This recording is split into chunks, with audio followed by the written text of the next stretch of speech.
Can you see him? Another Caesar Milan over there. She's being good though. Hello everyone. My name is Michelle. I hope you're doing well. It's Monday morning. It's a bit of a chilly one. The sun is just rising.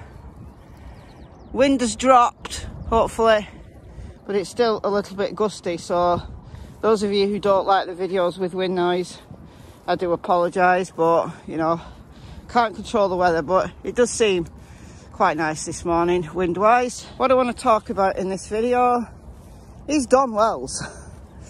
Chris McDonough did a live last night, playing a call between Don Wells and his stepsister Mary. Mary is one of the women who alleges Don essayed when she was young. So her sister Jeannie endured the longest essay period. We'll get into that. Trigger warning, we are talking about essay. However, I'm not going to dwell on that aspect.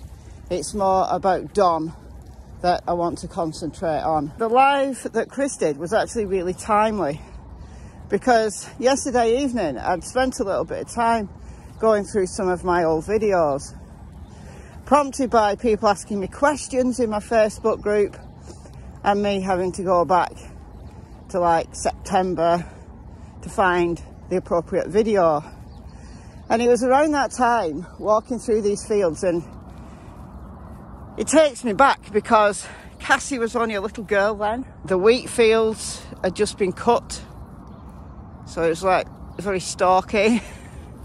It took me right back. Tilly had a summer coat rather than a thick bushy winter coat. Hey, by the way, it's Cassie's birthday tomorrow. She's 1.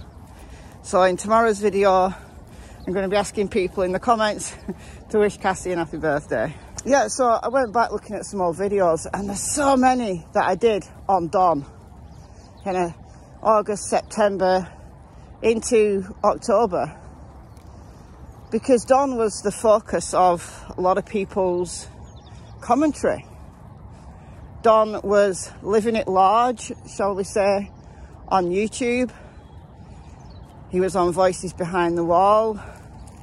Then he, more recently, moved over to other channels, but he was talking a lot. He hates Chris McDonough because in Chris getting involved in the case, now, you know, July, so only a month or so after somebody disappeared, Chris did the interview at the swimming hole with Candice.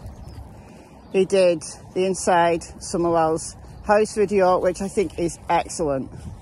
That is one of the most useful videos I've seen, if not the most useful video I've seen. I don't agree with everything he says. I haven't agreed with quite a bit of what he said in more recent videos about Candice in the swimming hole. I'm a bit questionable about that. But that's good. That's good. Makes me think, invites commentary, discussion, and as long as everyone keeps it respectful, then that's very, very welcomed. But after he did the Inside Summerwell's video, he tried to get to speak to Don.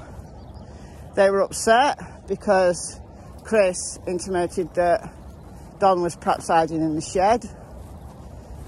I don't think he was, in all fairness, but Chris wanted to speak to Don, and eventually he did. And that call between Chris and Don, very eye-opening. Again, very useful set of information, and I've used it, lots of people have used it for commentary and discussion. What Chris did last night was played a call that I'd never heard before. I don't think Chris has ever played it before, between Mary and Don.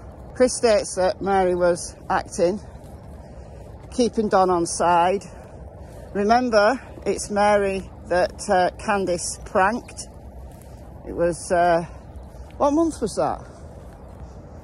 I don't remember, but those of you who've been in the case for a long time will remember Candice rang Mary saying Don had been arrested. I believed it. I believed it. Because a lot of people had heard the call between Candice and Mary, and Candice was absolutely distraught. And I think once people found out that that was a prank, I think a lot of people turned against Candice, that she was capable of acting, capable of sounding distraught. So if she could do that, say Don had been arrested, he'd be taken by the Mexican mafia. Oh, it was terrific acting. She deserves an Oscar nomination for that at the very least. But if she can act that well, couldn't she act in exactly the same way, distraught, panicked, etc., etc., on the day Summer disappeared, to make the neighbours believe that she'd been kidnapped, that she'd been abducted from the property? Mary kept on side, was recording all the calls and then giving them to Chris. So I don't know how many calls there are in total that Chris has, that he hasn't played. But this was timely. As you know, Don... Tilly! Come on. What are you even barking at? Is the horses there? The horses there? They are. The horses are there. I don't know whether you can see it because of the sun. There's a horse there. Cassie, come on. She's not interested in you. Stop acting hard. Come on. Come on. He doesn't care. Leave him alone. He doesn't want to be bothered by you. Come on, this way. As we know, Don is in jail for his DUI and probation violation. After 6 months, 180 days, he can go to a rehab. What happens after the rehab, I'm not sure. I don't know if he goes back to jail or whether they'll release him on probation. I don't know. But Don did not expect that. That scuppered his plans. Now, I thought the call was really interesting. I'll leave a link to it in the description box. And whether you like Chris or not, regardless of what you think happened to Summer, I think it's worth a listen, because these calls give a real insight into the real Don Wells. Now, when I was making videos back in August, September, October, my working theory was that Summer had been sold. I'd gone through the possibility of a stranger abduction. I'd kind of discounted accident, kind of still contemplate accident to this day. I just don't think it's that likely. I know a lot of you disagree with me anyway. So my working theory for a long time, through August, September, into October, I think, was that Summer had been sold. Parents were involved, perhaps a temporary transaction. And I made a lot of videos providing what I deemed as evidence for it. The sold theory I still have there on the table. Sold either, I think probably temporary transaction where the parents are involved, but it all went wrong. Like, she wasn't returned. She was killed by the punter. You can take what we know about the case and you can make it all fit. You absolutely can.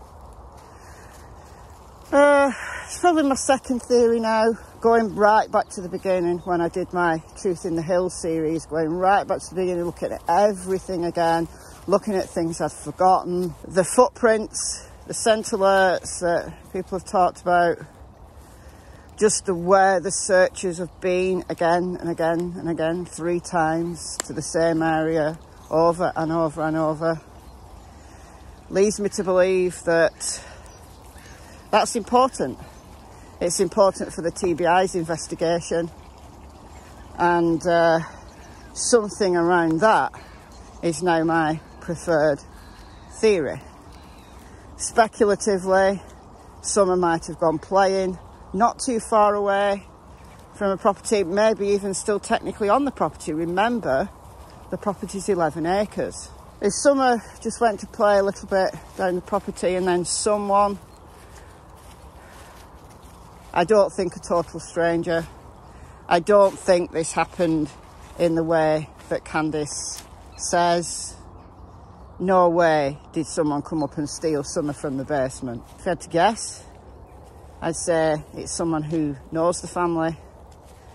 But to what degree the parents have involvement in that, I don't know. I think Candice knows more. As I've said in lots of videos quite recently, I think Candice is lying. Even if that's just she fell asleep, she was drunk, she was high, she left the property even for a time. You know, that's on the table. And Summer was out there for a couple of hours, and frankly, to a 5-year-old in that terrain, anything can happen. And she wanders just that little bit too far. Don Schaefer Jr. or someone like him. So many SOs, registered SOs in that area. But we know that registered SOs are only the tip of the iceberg. However, let's get back to Don, because Don controlled the narrative from almost day one. June the 18th was the first time we heard the abduction story. Candice had been telling people different things. Jodie Sue says that on the evening that Summer disappeared, and, you know, there was neighbours out looking, law enforcement were there, Candice was going around to neighbours saying different things, because perhaps she didn't know what had happened. That's what Jodie Sue says, but that's backed up by Ansley Daniel from WJHL, who said it was before the time when Candice agreed to that interview, that famous interview with Ansley, on or around the 28th of June, so about 13 days, just under 2 weeks after Summer disappeared, Candice gave the interview. But before that, while the news crews were there, Candice, she'd been telling them something different than the formulated script. Our crews this morning as well, she said that, you know, she went inside to do something, came back out, checked on Summer a couple minutes later, and next thing you know, she was gone. The script that has been made up, I believe, by Don. And it's calls like this. It's these little tidbits that reinforce to me how controlling Don is. Now, you may agree or not, Don's essaying behaviour when he was young has carried on into adulthood, and he was essaying Summer. We've no evidence for that. I've explored the possibility. We just met him coming that way. She had a bark. She's never aggressive, it's just more of a warning, I guess. She's just an idiot. I don't like the idea of putting that on Summer without clear evidence. Go on now. I'm just not sure about it. Even if he wasn't essaying Summer, it doesn't negate the fact that Don has controlled the narrative this entire time. And I said in a video quite recently, I don't know which video it would have been, I couldn't direct you to it, they all meld into one, that there's actually 4 prongs to this whole story now. Of course, we've got the disappearance of Summer, we've got the missing child case with the possibility of foul play or a criminal element. And that's what us who are wanting to know what happened to Summer are and should be focused on. But there's other prongs to the overall story. So there's the essay of the stepsisters and the other women who've come forward who we don't know who they are. And allegedly there's an ongoing case there in Utah. Now, this came to light because Jeannie, Don's stepsister, who he calls a relationship, he says that she was as involved as him, although he admits at least to some of what he did. She was 5, he was 12 when they started. And Don seems to find it acceptable to SA a 5-year-old and hold her responsible for it. So it's perfectly understandable why the possibility of him SAing Summer isn't out of the realms of possibility. But he's much, much older now, so we have to take that into account. Leopards don't chase the spots, perhaps.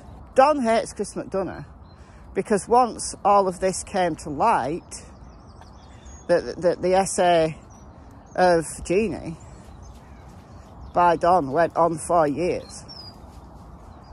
He went to jail in the interim. When he came out of jail, he tried to start again. He's admitted this. He's admitted it.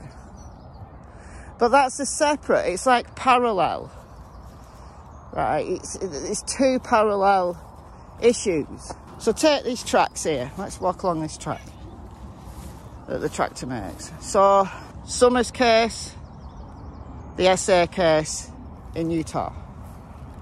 Parallel. Do they meet in the middle? Are they related? We don't know. But let's think of them as two parallel cases. But then we've also got the CPS case, because the boys were removed. Don stated to J is for Justice, that they were removed because of people causing trouble on the internet, but Don losing control, drinking, just a completely inappropriate environment for 3 young boys. You know, the things we've heard between Don and Candice when Don has been talking to this person or that person, the arguments. We've heard the 911 call where you can hear Summer in the background, where you can hear Candice saying he's hurt my daughter. All of these things appear salacious, that YouTubers are sensationalising it. Perhaps some are. However, this is really useful information we don't get in cases normally. It shows the environment that Summer and her brothers were growing up in. This is what they witnessed. This is what we hear in the 911 call that Molly Golightly played. I've got a little tiny snippet of it on Michelle Walks. So we've got the CPS case and whatever investigations they've got going on. Now, of course, we don't know. The boys are minors. Don't want to speculate. Don't talk about the boys because they've been through enough. They're witnesses in Summer's disappearance. So again, even though it's a parallel case, Summer's case and then the CPS case against the boys, and then if we had a third row, we'd have the SA case. All 3 parallel cases. Now obviously Summer's disappearance and the CPS case, they kind of do overlap. They're also witnesses in Summer's case. But there's a 4th prong to this now that Don did not expect. So while he was behaving like a complete control freak, controlling the narrative, I believe he made that script. I firmly believe it. He made that script for Candice and Grandma to follow. Because he wanted to control the narrative. Maybe Candice fed him a line. I think Candice is very controlled. I think she's scared of Don. You know, she's manipulative. She's got her own problems that she brings. But I really do believe that we've heard too many times that Don controls everybody. That Candice, the kids needed Don's permission for every single thing. This picture of Don just days after Summer disappeared with this little boy, the eldest son, who just looks so distressed. I don't even show his face. So distressed. Why did Don have him there? What message was Don trying to send? Is he trying to control his son? I think so. We've heard too many times of how Don controls the entire family. Rings Candice. H says he rang for his daily checkup. Does he ring several times a day to check what Candice is doing? So it's unsurprising that now Don's in jail, Candice is letting loose. Candice has been controlled for so long. I'm not saying what Candice is doing on the internet, laughing and joking and this, that, the other, is right. I think people are overreacting to her TikToks. You know, the silly filters. I play around with filters, guys. Come on. Come on now. She doesn't do herself any favours. But she's letting loose. Because she's been controlled for so long, in my opinion. Obviously, all of this is caveated that it's just my opinion. But can you see the damage that Don has done? That both of them have done to their children, but Don now not being there, he is not able to control any of the narrative. The narrative is so tried to get Jeannie to change her story. He thought he got Mary on his side. He thought he could control Mary, but she was playing him. He thought he was controlling the narrative with people he was talking to on the internet. People were seeing through him. He was getting angrier and angrier. When he got done for his DUI and he went to jail, it's all changed. He's got no control. He's no control now over Candice. I mean, he can speak to her on the phone. He can try to control her remotely. But how's that working out for you, Don? And it appears Grandma is going a little bit off script now. Maybe Grandma has been sticking to the script, kind of, because of Candice, for Candice's sake. Clear day over River.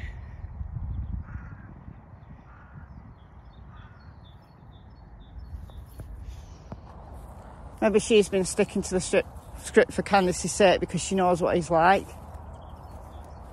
You know, DV, the control that a perp has over a victim doesn't have to be physical violence. Some of the most damaging, psychologically damaging ways a DV perp controls the victim is emotionally.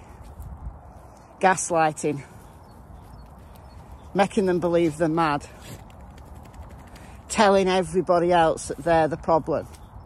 It's their wrong friends that are responsible, but Don tells on himself again and again, because perhaps it's his wrong friends that are responsible for the disappearance of Summer. Is that because you want everybody to believe it?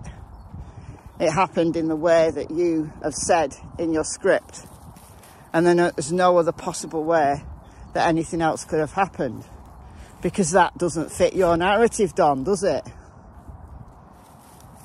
No, it doesn't. So it begs the question, why did Don start to control the narrative in the first place? Now, it could be because he's involved in some way, and he's developed this script to take the blame away from him, to deflect away from him. Possible. Or could it be he developed the script because Candice was chaotic? Candice was telling this person, that person, the other person, other things, different things, implicating herself. Maybe she told Don a version of the script because she didn't want Don to know what really happened, that she was negligent, that she'd maybe gone off the property, that she'd fallen asleep, whatever. She was so scared of Don that she admitted to tell him that Summer had gone for longer than 2 minutes or even 5 minutes. It was more like 2 hours.